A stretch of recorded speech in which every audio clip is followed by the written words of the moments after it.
Okay, Steve's Dangets are supposed to be a weekly feature here, but we just made one, and I can't wait a week for this. Let's talk about Pierre-Luc Dubois. Now, for me personally, I'm sure you're well aware, but there is a certain team that I cheer for. I'm under the impression that it's not exactly a secret, and from Game 1 of the Blue Jackets qualifying round series with the Toronto Maple Leafs, I was like, wow, Pierre-Luc Dubois is a problem.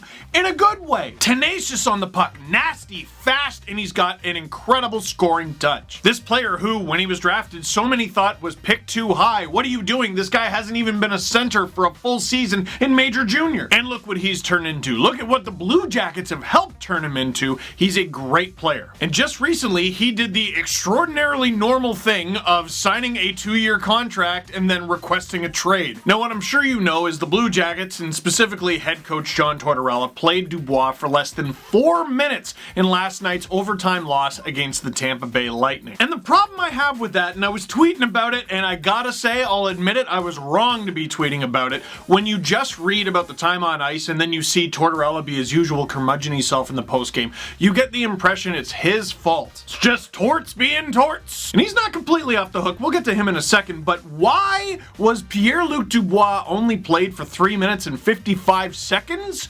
Here's why. There it is, getting on the ice here. He's reading the play, it's okay, but look at this. This is where it's gonna get pretty bad there. He just following the play, and he's just not, he doesn't seem like somebody that's engaged, somebody that wants to be part of it. He's all over the place, it's just not what you want to see from your number one center. He's getting frustrated, and it's really, really hard as a head coach to watch your number one centerman that said he's not going to be a distraction, and this is the part right here. He just turns around and he's had enough. And this is telling.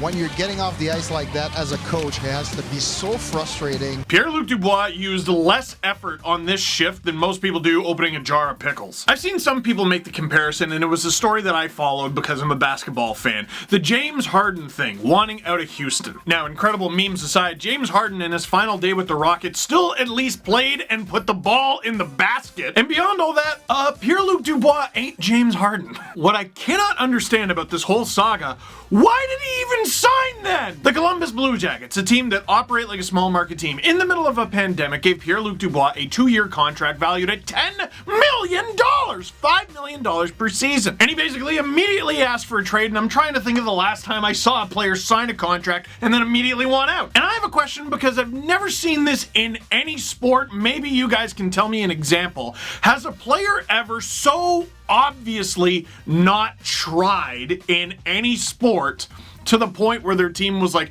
we shouldn't even have to pay this guy? I want to know, just for precedent, what is the minimum effort you can give in the National Hockey League and still get paid? Like, I want to see a guy, maybe even Pierre-Luc Dubois, if he ever plays another game in a Columbus Blue Jackets uniform, I want to see a guy hop over the boards, skate to center ice, and just stand there.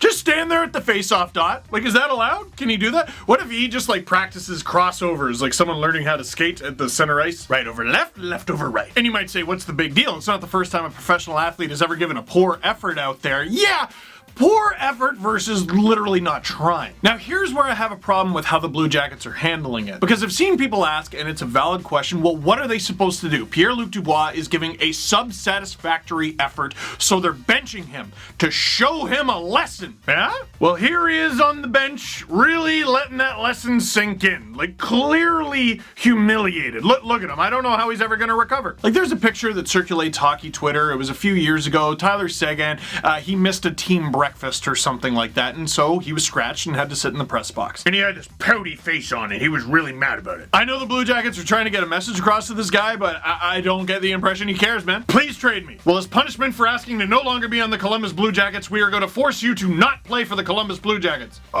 Thanks? I appreciate what John Tortorella and the Columbus Blue Jackets are trying to do. It's better to try to salvage this situation, to be honest.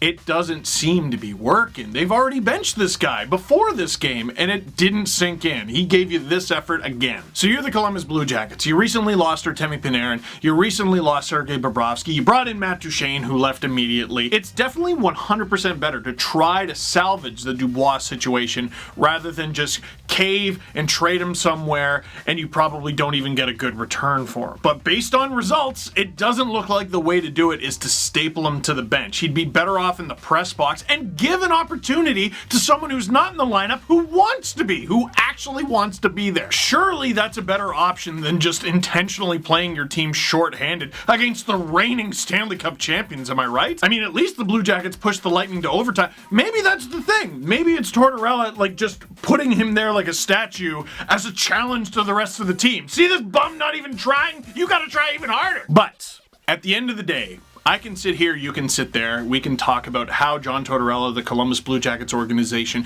how they are handling Pierre-Luc Dubois. At the end of the day, it's on Pierre-Luc Dubois to try to play hockey, to do his job. It sounds like Tortorella is trying to actually protect this guy, trying to salvage the situation. It sounds like the Blue Jackets are trying to protect him as well by not putting him in front of a microphone. I don't know how much longer this lasts. The best option for the Blue Jackets is obviously Dubois just starts actually trying and playing his best. The second best option appears to be scratching him and giving someone who's actually hungry for the opportunity a chance to play. And as far as I can tell, the worst option would appear to be use a $5 million hockey player as a grocery stick. That effort is inexcusable, and it's a dang it. I'm fascinated to know what you think about this situation because it keeps evolving. It is so weird. Leave a comment or a paragraph or two in the comment box down below. And also, don't do what I did and make a stupid tweet thread that doesn't make any sense. Make a video or write an article. You don't need to do a thread. I benched my Twitter after last night. I benched it. So that is it for this one. Thank you very much for watching. Click like if you like this video. Click subscribe if you really liked it. Tell all your friends that if you get good enough at hockey, you just don't have to do your job, I guess.